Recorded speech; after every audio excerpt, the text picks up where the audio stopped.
Hey everyone, कैसे हो आप सभी। होप आप सभी बढ़िया होंगे, बढ़िया से प्रिपरेशन चल रही होगी। सो गाइस, वेलकम और welcome back to the channel. इस वीडियो में बात करने वाले हैं एसबीए पीओ मेंस की लास्ट 10 डेज़ की स्ट्रेटेजी के बारे में। बहुत अच्छे से सुनना, क्योंकि आईबीपीएस पीओ मेंस के कंपैरिजन करके मैं यहाँ पे कुछ चीज़ें बताऊँगी ताकि आप अच्छे से अपने 10 दिनों को यूटिलाइज कर सको। ठीक है, तो काफ़ी हेल्पफुल रहने वाला है। काफ़ी कुछ चेंजेस मैंने इसके अंदर किए हैं, तो चलिए स्टार्ट करते हैं और लास्ट तक ज़रूर देखिएगा। सबसे पहले यहाँ पे बात कर लेते हैं कि इसका जो एग्ज़ाम लेवल है वो सिमिलर टू आईबीपीएस पीओ है नहीं। 2020, 2021 और 2022 का मैंने एनालिसिस किया है पूरा अच्छे तरीके से, एंड वहाँ से आईबीपीएस पीओ के कंपैरिजन में लेवल मुझे कम ही लगा है।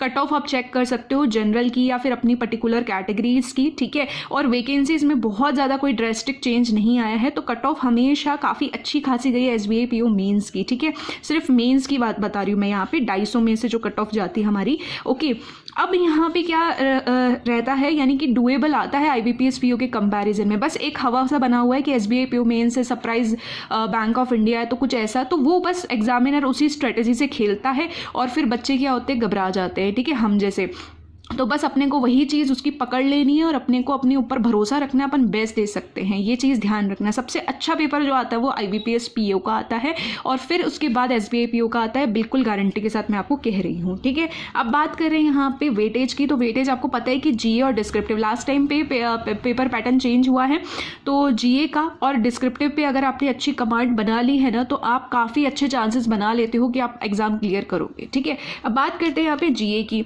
देखो, जीए में मैं कुछ चीज़ें बताऊंगी यहाँ पे। देखो, आपको पता है जीए में 50 क्वेश्चन, 60 मार्क्स के 45 minute. Okay, how many months, तो आपको पता है 4 to 5 मंथ्स। वैसे 6 मंथ्स का जीए आता है एसबीआई पीओ मेंस के अंदर, लेकिन अगेन अगर हमारे पास में भी इतना टाइम तो बचा हुआ नहीं है कि हम रिवाइज करें, तो नवंबर पूरा करना, पूरा 15 दिन का नहीं, पूरा ही नवंबर करना। ठीक है, क्योंकि पूरा मंथ कंप्लीट हो रहा है, वरना आईबीपीएस पीओ मेंस जैसे खेल जाएगा। फिर अक्टूबर, सितंबर, अगस्त, अगर अपने 4 महीने अच्छे कर लिए हो जाएगा। ठीक है, अब इसमें क्या क्या क्वेश्चंस आते हैं वो थोड़ा मैं आपको बताऊं कि 60 मार्क्स का आ रहा है, तो आखिर तो कुछ चेंजेस होगा इसमें।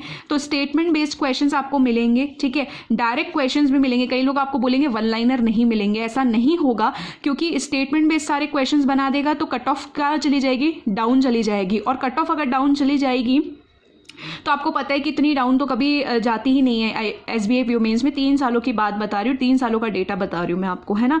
तो डायरेक्ट क्वेश्चंस भी आपको मिलेंगे और कुछ क्वेश्चंस आपको स्टैटिक के, ठीक है, साथ में बैंकिंग वाले स्टैटिक के भी मिलेंगे, जैसे स्टैटिक कॉन्सेप्ट्स के कुछ क्वेश्चंस मिलेंगे। तो मतलब काफ़ी डुएबल ही आएगा। ऐसा नहीं है कि बहुत, मतलब ये ऐसा भी नहीं बोल सकते हम कि बहुत ज़्यादा ईजी आ जाएगा या बहुत ज़्यादा टफ आ जाएगा, ऐसा नहीं, मॉडरेट लेवल का रहेगा, है ना। तो हर तरीके के बच्चे के हिसाब से एग्जामिनर पेपर बनाता है, तो इस चीज़ को आपको माइंड के अंदर रखना है। तो अगर आपने नवंबर, अक्टूबर, सितंबर, अगस्त कर लिया, मोर देन इनफ है। टाइम मिलता है तो जुलाई कर देना, वरना कोई दिक्कत नहीं। और हाँ, बैंकिंग अवेयरनेस पे थोड़ा ज़्यादा अलग से रिवीजन करके जाना, सो दैट आप थोड़ा इजी और अच्छा स्कोर कर सको और कॉन्फिडेंट फील कर सको।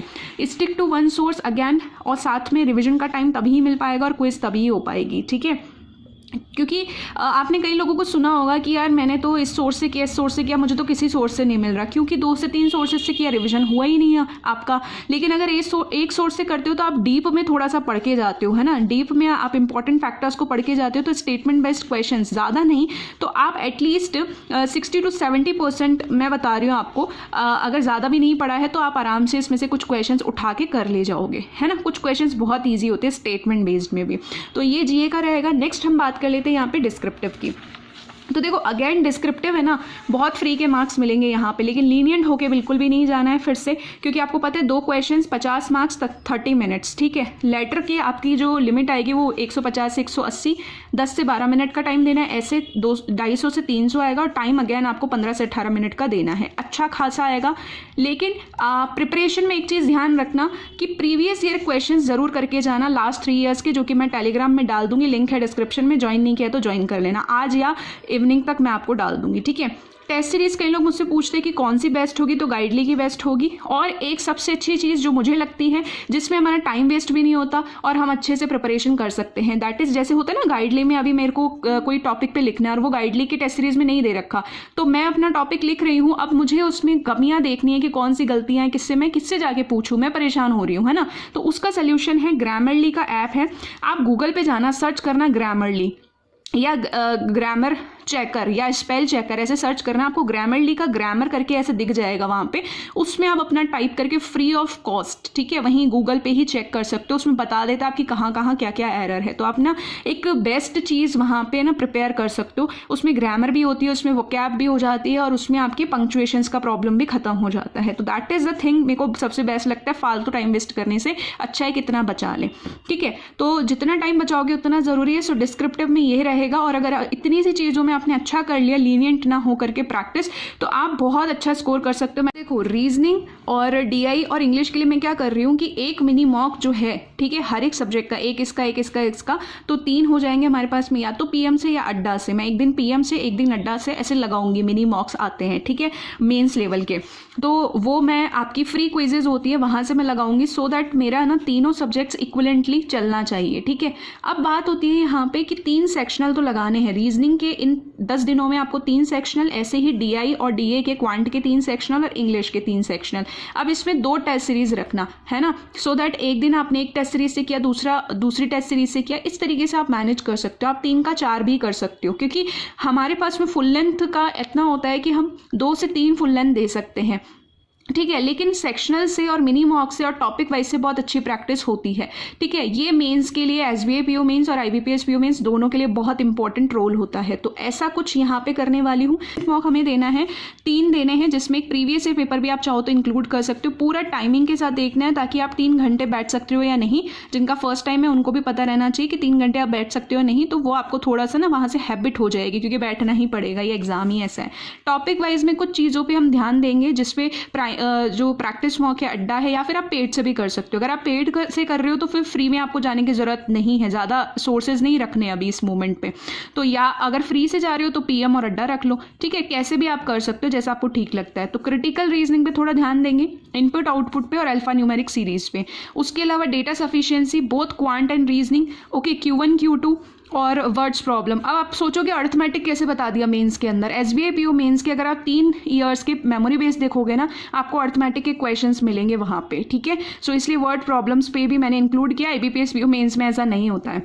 बाकी इंग्लिश में कुछ ज़्यादा देखने को नहीं मिला, एरर्स, पैराजंबल, क्लोज टेस्ट, फ्लस, बस वही वाली बात है, और उसी के अंदर कुछ ना कुछ न्यू पैटर्न डाल करके दे रहा है। अगर न्यू पैटर्न है इसका मतलब समझो वो काफ़ी इजी है, काफ़ी स्कोरिंग है, ठीक है। तो ये चीज़ ध्यान रखना। तो अभी ये जो कुछ टॉपिक्स होते हैं मेंस लेवल के, odd one out, para completion, inference based, starters, connectors, तो इस पर अगर मुझे टाइम मिलेगा तो ही मैं ध्यान दूंगी, क्योंकि लास्ट 3 ईयर्स में मुझे इसका एक भी क्वेश्चन, सिंगल क्वेश्चन भी इतना नहीं दिख रहा है, ठीक है। क्योंकि मुझे पता है फिर अगर इंग्लिश में कॉमन टॉपिक्स ही आ रहे हैं, इसका मतलब, और थोड़ा न्यू पैटर्न डाल रहा है, मतलब ईजियर साइड पे थोड़ा सा इंग्लिश आएगा और उसमें से अपन अच्छा स्कोर बना सकते हैं, है ना।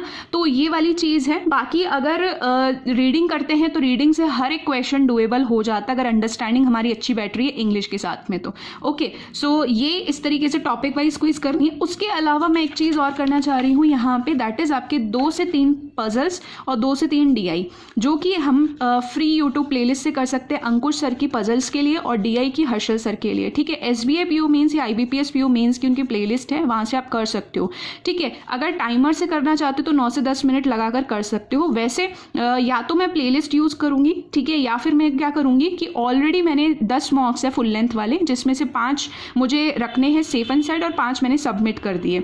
तो सबमिट वाली में से मैं क्या करूँगी कि प्रैक्टिस करने की कोशिश करूँगी पजल और डीआई की, जो मुझे लगता है कि ये डुएबल है, ठीक है।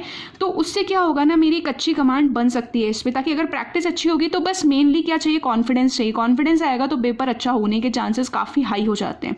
सो ये डेली बेसिस पे करने हैं। अगर आपने 2-2 क्वेश्चंस भी किए ना, मतलब 4 दिन में अगर आपने 10 क्वेश्चंस किए, 4 क्वेश्चंस आप कर रहे हो और 10 दिन आपने किए, तो 40 होंगे, 20 उसके और 20 उसके। और मेंस लेवल के लिए बहुत अच्छा मतलब मटेरियल आपने अच्छे से प्रिपेयर कर लिया है, ओके। उसके अलावा कई लोग बोलते हैं कि मैम मिसलेनियस टॉपिक्स में दिक्कत आती है, जैसे रिवर्स सिलॉग्स हो गए या इनपुट आउटपुट में, मतलब रीजनिंग में स्पेशली मेरे पास क्वेरी आती है। तो आप उसके लिए ना वर्चुअस चैनल को फॉलो कर सकते हो। सर बहुत अच्छा कॉन्टेंट लेके आते हैं और बहुत अच्छा पढ़ाते भी हैं, है ना।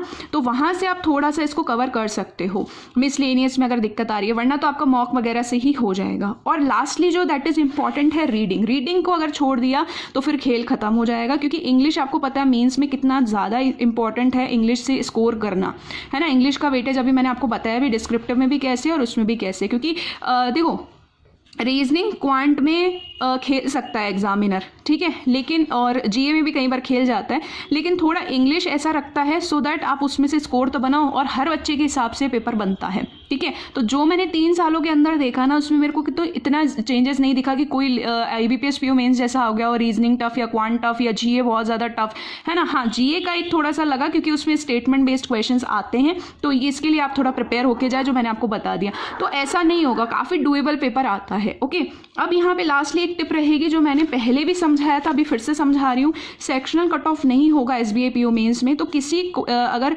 किसी भी सेक्शन में आपको लग रहा है ना कि आप अटक रहे हो, कोई दिक्कत नहीं, आप अटक रहे हो, प्रिपरेशन अच्छी है तो सभी अटक रहे हैं उस सेक्शन के अंदर में, ठीक है। तो जितना आपको बेस्ट आता है ना उतना बेस्ट दो, अपना पैनिक मत होना और उस चीज़ का इम्पैक्ट दूसरे सब्जेक्ट पे मत जाने देना।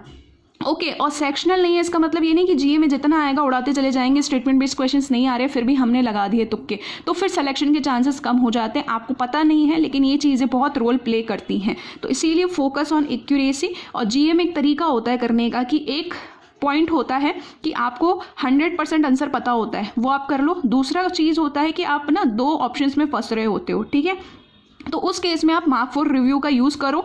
और फिर जब आपने 100% वाले क्वेश्चंस कर लिए, पूरा एक बार पेपर देख लिया, फिर ये मार्क फॉर रिव्यू पे आओ, फिर थोड़ा लॉजिकल थिंकिंग लगा के इसमें करो। हाँ, ये कर सकते हो आप कुछ क्वेश्चंस में, लेकिन बहुत ज़्यादा ऐसा गैस वर्क मत करना जिससे कि आपकी एक्यूरेसी ख़राब हो जाए। ओके, सो बस इस वीडियो में इतना ही। आई होप कि वीडियो इन्फॉर्मेटिव लगा होगा। इन्फॉर्मेटिव लगा है तो do not forget to like, share and subscribe, ठीक है, ज़्यादा से ज़्यादा शेयर करना। और कोई आपकी क्वेरी है तो प्लीज़ कमेंट में ज़रूर पूछना। As soon as possible I will reply. Till then take care, bye bye, all the best.